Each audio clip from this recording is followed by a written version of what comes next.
25 तारीख को प्रदोष और 26 तारीख को शिवरात्रि। अब जरा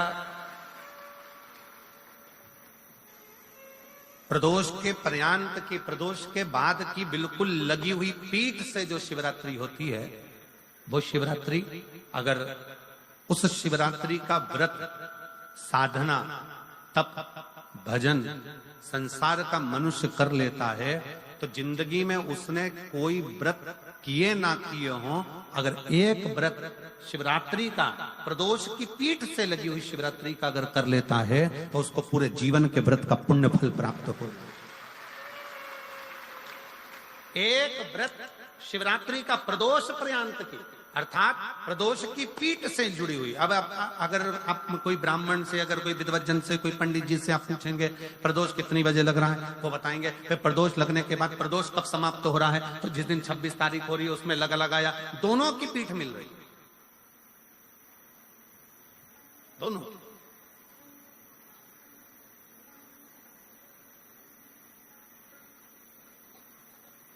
करो व्रत। आपने कितनी भी एकादशी के व्रत करे हो, कितनी भी द्वादशी के व्रत करे हो, कितनी भी चतुर्थी व्रत करे हो, कितनी भी तीज व्रत करे हो, कितनी भी अष्टमी का व्रत करा हो, कितनी भी नवरात्रि के व्रत करा हो, कितनी भी तीज का व्रत करा हो, चाहे दुनिया के कितने भी व्रत आपने करे हो, अगर आपने एक महाशिवरात्रि का व्रत नहीं करा तो कोई व्रत का पुण्य फल आपके खाते के अंतर्गत आ नहीं पाता। शिवरात्रि के व्रत की इतनी मूलता है। पर एक निवेदन है, अगर कोई बुजुर्ग है, कोई बीमार है, कोई बूढ़ा व्यक्ति है, बहुत बीमार है, तो उसको निवेदन है आप व्रत ये नहीं कि 24 घंटे का करो, आप व्रत 2 घंटे का कर लो, 1.5 घंटे का कर लो, 1 घंटे का कर लो, 15 मिनट का करो। पर निवेदन है कि जो बीमार व्यक्ति है वो आधे घंटे, 1 घंटा, 2 घंटा, 6 घंटा, 15 मिनट पर शंकर की शिवरात्रि का व्रत ये विचार कर करना, बहू बेटा नाते रिश्ते सबको कह देना। कोई बीमार व्यक्ति है ना, वो भी कह दे कि देख बेटा मेरा व्रत है, तो घर के लोग कहेंगे पापा आपकी तबीयत खराब, मम्मी आपकी तबीयत खराब, दादी आपकी तबीयत खराब, आप व्रत कैसे कर रही हो, बच्चे की व्रत, बच्चा कैसे व्रत कर रहा है, तो कह देना मेरा 2 घंटे का व्रत है, 2 घंटे मैं बाबा का नाम लेकर, जल चढ़ाकर, जल का आचमन कर कर मेरे बाबा की भक्ति कर लूं 2 घंटे की, मेरा व्रत पूर्ण हो जाएगा। मैं व्रत कर रहा हूं, आधी में पुनी। तुलसी बाबा कहते हैं थोड़े में बहुत होता है। आपके व्रत, अगर कोई बीमार है उसके लिए, अगर कोई कष्ट है शरीर में उसके लिए ऐसा व्रत है, बाकी के सभी के लिए तो वही व्रत शिवरात्रि का पूर्ण व्रत है जिसमें भगवान शंकर की विरल भक्ति को हम प्राप्त करें। महा शिवरात्रि 26 फरवरी की है, 26 फरवरी। और प्रदोष कब का है, जम के बोलो जरा, 25 फरवरी। 25 फरवरी को भी शाम के समय प्रदोष काल में बाबा का दीप लगाइए, प्रार्थना करिए और 26 तारीख का व्रत करिए बिना संकोच। और जिसके घर में शंकर भगवान के व्रत के लिए अगर झगड़ा हो रहा है तो निवेदन है व्रत बिल्कुल मत करिए। पति पत्नी का झगड़ा हो रहा है, पति कह रहा है क्या शंकर शंकर लग रहा है, अपने को शिवरात्रि के दिन शंकर जी का अपमान नहीं सुनना। इसलिए राजी हो तो व्रत करो। राजी नहीं है पति, परिवार के लोग राजी नहीं है, चिड़चिड़ कर रहे हैं तुम्हारे व्रत करने से, तो आपके चक्कर में शंकर भगवान की निंदा तुम्हारे कान में जाए, ऐसा व्रत किसी का, ऐसे व्रत की कोई नहीं। आपके घर के लोग राजी हो, माता पिता राजी हो, सास ससुर राजी हो, पति राजी हो, पत्नी राजी हो, परिवार के लोग राजी हो, बेटा बेटी सब, बच्चों का मन है मम्मी मुझे व्रत करना है, हाँ बेटा कर, एक ही तो व्रत करना है शिवरात्रि का, करो। घर के बुजुर्ग ने कह दिया मुझे व्रत करना है, बिल्कुल करो, आज का मौका मिला है आपको करने का, महाशिवरात्रि का व्रत करिए। पर घर के अंदर अगर तुम्हारे व्रत करने से झगड़ा हो रहा है, काय को व्रत कर लिया, क्या होता है शंकर जी का व्रत करने से, क्या होगा शंकर जी का तप करने से, जबरदस्ती वो सीहोर वाले महाराज के चक्कर में पड़ी हो, क्या होगा शिवरात्रि व्रत से, क्या होगा शंकर जी को जल चढ़ाने से, तो उससे अच्छा है अपने घर में बैठो, श्री शिवाय नमस्तुभ्यं, श्री शिवाय नमस्तुभ्यं। श्री शिवाय नमस्तुभ्यं श्री शिवाय नमस्तुभ्यं श्री शिवाय नमस्तुभ्यं श्री शिवाय नमस्तुभ्यं। घर में बैठकर भगवान शंकर का गुणगान करो, भगवान शंकर का नाम जाप करो, भगवान शंकर की भक्ति करो। उससे बढ़कर कोई सुख नहीं, उससे बढ़कर कोई आनंद। पर निंदा ना सुनते हुए, कुछ गलत विचार ना लाते हुए, गलत सोच ना लाते हुए, गलत दृष्टि ना रखते हुए, गलत भाव न रखते हुए भगवान शंकर की विरत भक्ति को अपने भीतर उतारने का प्रयास करो। शिव को अपने अंदर उतारने का प्रयास करो। शिव भक्ति, शिव महापुराण की कथा कर रही है। 3 स्थान का स्पर्श रोग का निवारण कर देता है। 3 जगह पर चढ़ाया गया अक्षत हमारे मन को एकाग्रित कर और हमें अपनी मंजिल तक पहुंचा देता है। और प्रदोष और शिवरात्रि के मिलन का महोत्सव हमारे जीवन को आनंदता देता है। माघ की शिवरात्रि और फाल्गुन की शिवरात्रि, ये दोनों शिवरात्रि भव्यता के रूप में मनाई जाती है। भव्यता।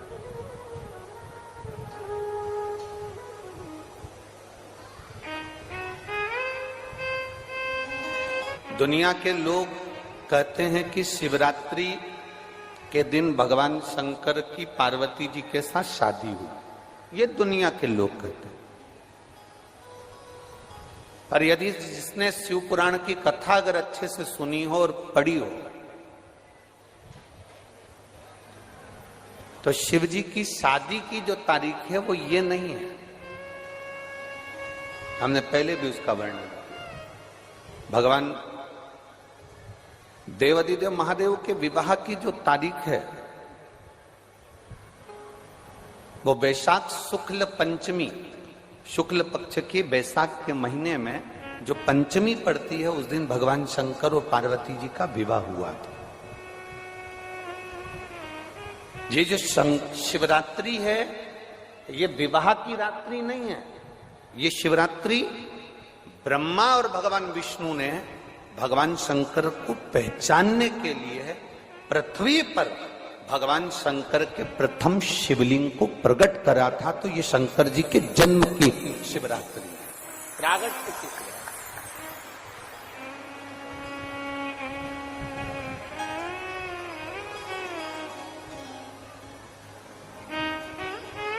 ये शिव जी के प्रागट्य की शिवरात्रि। ये शिवरात्रि जो आएगी, माघ की शिवरात्रि, जो मूल शिवरात्रि होती है, जिस दिन शिवरात्रि के दिन भगवान ब्रह्मदेव और भगवान नारायण ने भगवान शंकर को एक पर्वत को घुमाकर उनके लिंग की आकृति, उनका स्वरूप प्रकट किया। उनका स्वरूप प्रकट किया, उनका जन्म। आपसे कोई पूछे कि शंकर जी का जन्म कब हुआ था, बिल्कुल बेझटक कह सकते हो, शिवरात्रि के दिन, हैप्पी बर्थडे ने टू यू। उसमें तुम्हें सोचना नहीं है। भ्रम फैलाने वाले बहुत भ्रम फैलाते हैं। और आज इस व्यासपीठ से एक बात और कहना चाहेंगे, जिसको अपने जन्म की तारीख ना मालूम हो, जिसको अपने जन्मदिन ना मालूम हो, वो आप नियम बना लो कि आपका जन्मदिन भी शिवरात्रि के दिन ही हुआ है, पक्का। जब परब्रह्म परमेश्वर स्वयं देवाधिदेव महादेव शिवरात्रि के दिन प्रकट हो जाता है, उसका शिवलिंग, उसकी आकृति प्रकट हो जाती है। और ब्रह्मा जी ऊपर जाकर मालूम करते हैं, आकाश में बढ़ते जाते हैं, तो भी उनको शंकर भगवान के शिवलिंग का छोर नहीं मिलता। भगवान नारायण नीचे की ओर बढ़ते चले जाते हैं, पाताल की ओर, और उनके चरण नहीं मिलते, तब हार जाते हैं कि शंकर को पहचानना कठिन है।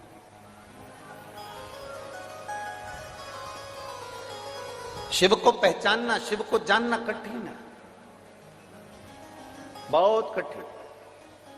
जैसे शंकर को पहचानना कठिन है, जैसे शिव को पहचानना कठिन है, उसी तरह कोई संत को, कोई गुरु को, कोई सतगुरु को पहचानना कठिन। शिवरात्रि के दिन जो बड़ी शिवरात्रि होती है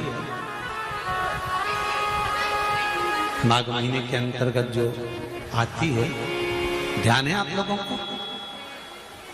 उस शिवरात्रि के दिन सबसे ज्यादा जरूरी क्या होता है चढ़ाना? एक बेर। क्या जरूरी है? क्या बोलते हो? बेर की बोर, जो भी बोलते हो, जिसमें गुठली होती है और अपन लोग बोर खाते हैं, बेर खाते हैं। मात्र एक बोर, एक बेर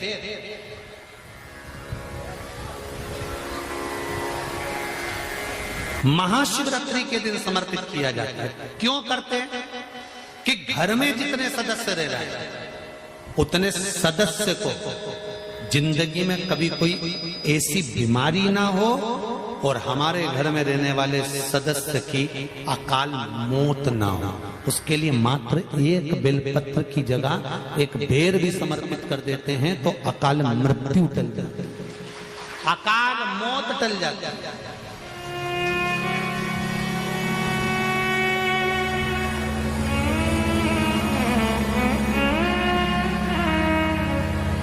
12 महीने शिवरात्रि आती है, जिसको 12 मासिक शिवरात्रि कहते हैं।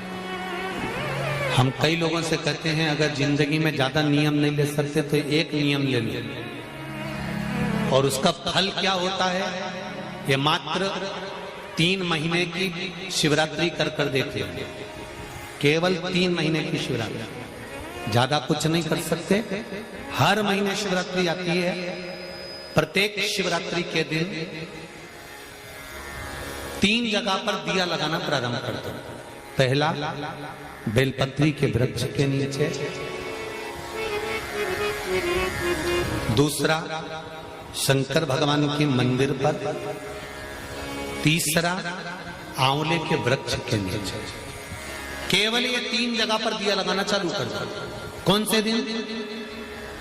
हर महीने की जो शिवरात्रि आती है, मासिक शिवरात्रि जो आती है, आप 12 महीने का नियम बनाओ कि मैं 12 महीने की शिवरात्रि का व्रत करूं ना करूं। मैं शंकर के मंदिर में 12 महीने जो शिवरात्रि आती है उस शिवरात्रि का नियम लेती हूं कि शिवरात्रि के दिन में दिया लगाने 3 जगह पर जाऊंगी। पहला, बोलते जाओ जम के, बेलपत्री के नीचे। दूसरा, शंकर भगवान के मंदिर में या शिव मंदिर की चौखट पर।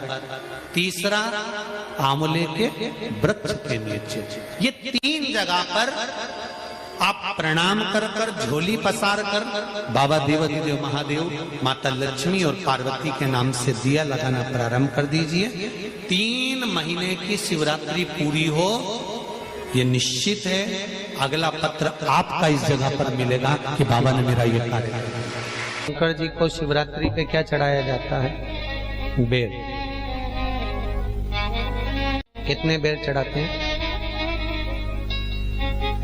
शंकर जी को शिवरात्रि पर कितने बेर चढ़ते हैं?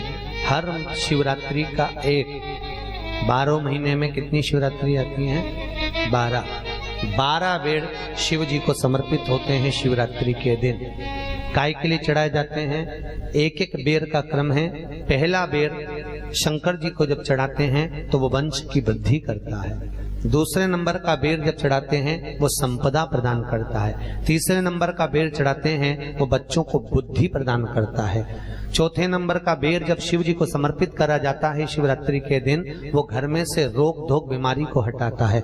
5वें नंबर का जो बेर शिव जी को समर्पित करा जाता है वो हमको रोगों से मुक्त करता है। 6ठे नंबर का बेर अटके हुए काम को बनाता है। 7वें नंबर का बेर हमारे कोई कार्य नहीं हो रहे उन कार्यों को सफलता की ओर ले जाता है। 8वें नंबर का बेर हमारे घर में कुछ खुशियां लेकर आता है। 9वें नंबर का बेर हमारे घर में वैभव को प्रदान करता है। 10वें नंबर का बेर हमारे घर में संपदा देता है। 11वें नंबर का बेर व्यक्ति को एकादशी के फल के बराबर पुण्य प्रदान करता है। और 12वें नंबर का बेर व्यक्ति के जीवन को सौभाग्यमय बनाता है, नारी को अखंड सौभाग्य प्रदान करता है।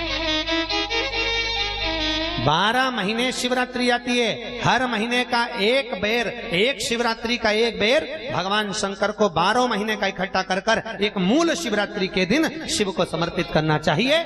जीव को अखंड सुख की अनुभूति होती है। अखंड सुख। शिवरात्रि का प्रसंग कहता है अपने मन की अभिलाषा रखकर तुम्हें जो चाहिए, एक काली मिर्ची और तिल्ली के काली तिल्ली के 7 दाने। एक काली मिर्ची और तिल्ली के काली तिल्ली के कितने दाने? 7 दाने हथेली में रखकर अपनी कामना कर कर मन से अपने मन के बात को कहकर शंकर भगवान के शिवलिंग पर चढ़ा दीजिए। आपकी मनोकामना, कहते हैं हर महीने शिवरात्रि आती है, इस शिवरात्रि पर, मुख्य शिवरात्रि पर चढ़ाओगे, अगले महीने की जब शिवरात्रि आएगी तो आपकी मनोकामना पूरी हो जाएगी। एक काली मिर्ची और 7 काली तिल्ली के दाने, मात्र 7। महाराज, जिसके घर में क्लेश रहता हो, बहुत ज्यादा लड़ाई झगड़े हो रहे हैं, सास बहू के झगड़े, ना बहू कुछ सुनने को तैयार ना सास सुनने को तैयार, और घर में बेचारे पुरुषों की आफत, यहाँ भाई भाई झगड़ रहे हो, सास बहू में झगड़ रही हो, कुछ मत करिए। गेहूं की बाली को तोड़ो।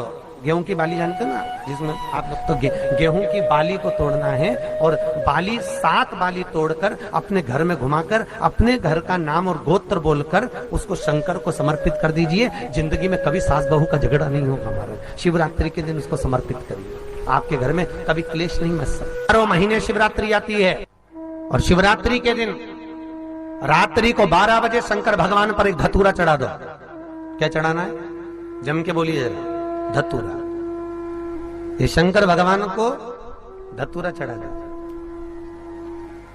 12 बजे रात्रि को शिव जी पे धतूरा चढ़ाओ, आधे घंटे तक धतूरा चढ़े रहने दो, और आप श्री शिवाय नमस्तुभ्यम का जाप करो। जिस शंकर जी पे धतूरा चढ़ाए उस मंदिर के बाहर बैठकर कौन सा मंत्र जपना है? श्री शिवाय नमस्तुभ्यम। फिर से बोलो, श्री शिवाय नमस्तुभ्यम। धतूरा चढ़ाकर श्री शिवाय नमस्तुभ्यम का स्मरण करिए। और जो दुकान नहीं चलती हो, घर में लक्ष्मी नहीं टिकती हो, खेत में फसल अच्छी नहीं आती हो, संपदा नहीं आ रही हो, बस उस धतूरे को लाल वस्त्र में बांधकर अपनी दुकान में, अपने व्यापार में, अपने घर में रात को 12:30 बजे उठाकर लाओ, और 4 बजे के पहले उसको अपनी दुकान, व्यापार, व्यवसाय में उसको बांध दीजिए। और अगर जो जमीन फसल सही नहीं दे रही हो, उस जमीन में ले जाकर गाड़ दीजिए। आपको जीवन में कभी तकलीफ नहीं भोगना पड़ेगी, लक्ष्मी बढ़ती चली जाएगी महाराज, संपदा बढ़ेगी।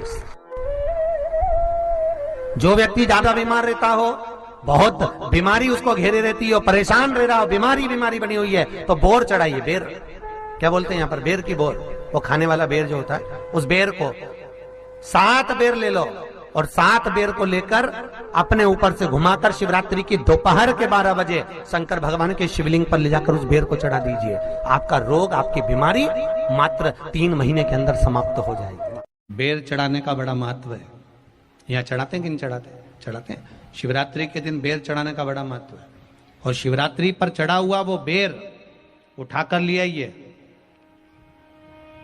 और उस बेर को उठाकर रख लीजिए। मान लो किसी को उदर से जुड़ी हुई जब तकलीफ रहती है, पेट से जुड़ी हुई तकलीफ रहती है, पेट से जुड़ी हुई कोई भी प्रॉब्लम हो, अगर पेट से जुड़ा हुआ कोई भी रोग आपको लग गया और डॉक्टर की दवाई चल रही है, सारी औषधि चल रही है, जो शिवरात्रि पर आपने बेर चढ़ाया है, वो बेर अगर आपके यहां रखा हुआ है, वो बेर उस रोग वाले व्यक्ति को खिला दीजिए। आधे घंटे के अंदर पेट का दर्द, पेट की तकलीफ, पेट का कैसा भी रोग होगा, एकदम आराम लग जाएगा। उस बेर में इतना दम, इतना प्रबलता आ जाती है शंकर को, जो शिवरात्रि के दिन बेर चढ़ाया जाता है।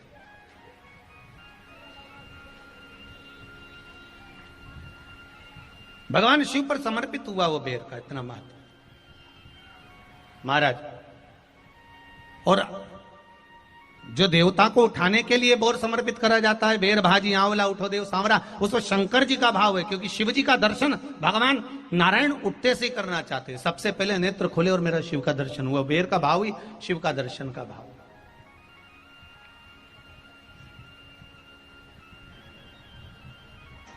कितनी बड़ी औषधि होगी बेर के अंदर, जरा देखिएगा कि मेरे राम जी शबरी अम्बा के दरवाजे पर पहुंचे।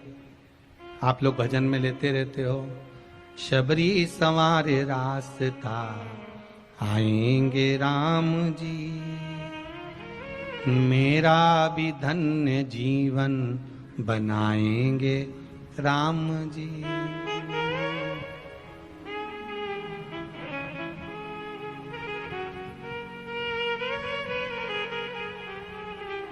और बागों से चुन चुन के वो लेकर आई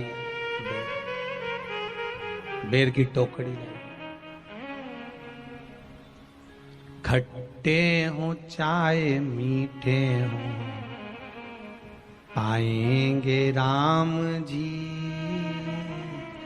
मेरा भी धन्य जीवन बनाएंगे राम जी। शबरी ने राम जी को बेर दिए, राम जी ने बेर खाया, प्रेम से खाया। याद आया पीछे लक्ष्मण खड़ा है, राम जी ने लक्ष्मण को बेर दिए, ले लक्ष्मण ये बेर खा ले। लक्ष्मण जी ने बेर लिए, लक्ष्मण जी ने बेर को देखा तो वो शबरी अम्बा अपने मुंह से झूठा करके दे रही है। लक्ष्मण जी ने बेर लिया, पास में रख लिया, फिर लिया, फिर रख लिया। शबरी जी राम जी को बेर दे, राम जी लक्ष्मण जी को बेर दे, लक्ष्मण जी वो बेर लेके पीछे फेंकते जाए। उठाए फेंका, उठाया फेंका, उठाया फेंका। अब कोई लक्ष्मण साधारण है?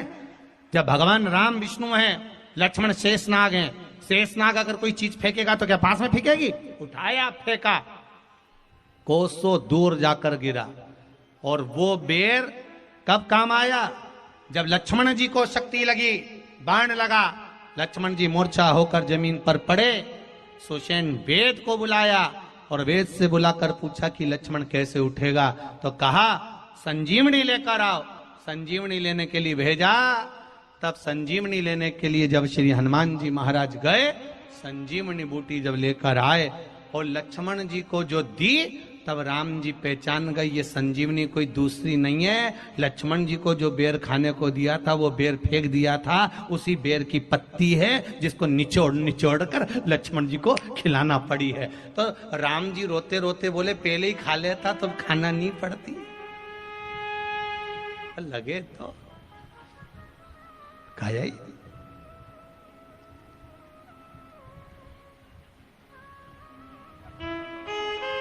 यहां तो सीधी सीधी बात है ना। कहा पोलियो की दवाई जन्म लिए बच्चे से लेकर 5 वर्ष तक के बच्चे को पोलियो की दवाई पिलाई जाएगी। पोलियो की दवाई पियो तो हाथ पैर से विकलांग नहीं होगे। बोलो, बोलते कि नहीं बोलते? पियो विकलांग नहीं होगे। जो नहीं पिएगा वो हाथ पैर से विकलांग हो जाएगा। उसी तरह शिव महापुराण की कथा, जिसका जन्म नहीं हुआ, जो माता के गर्भ में है, उससे लेकर जो मर रहा है उस तक के व्यक्ति को सुनाई जाएगी। पोलियो की दवाई नहीं पियोगे, हाथ पैर से विकलांग हो जाओगे। शिव महापुराण नहीं सुनोगे तो काम, लोभ, विषय, आसक्ति से विकलांग हो जाओगे। इसलिए सुनो, ये सुनने का विषय है, इसको श्रवण करना, हमारे जीवन में उतारना, ये मिलेगी।